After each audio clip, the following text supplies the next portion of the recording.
can save yourself and your friends a lot of hurt and pain. You can save yourself a lot of aggravation, because once it's out there, there's nothing you can do but deal with the repercussions of it.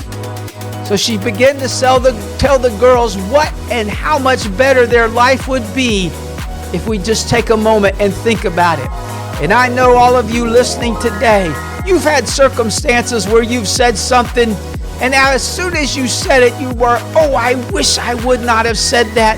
I see how it hurt that person. I see how it made them feel bad. You can apologize, you can try to take it back, but the reality is once it's released, the damage has been done.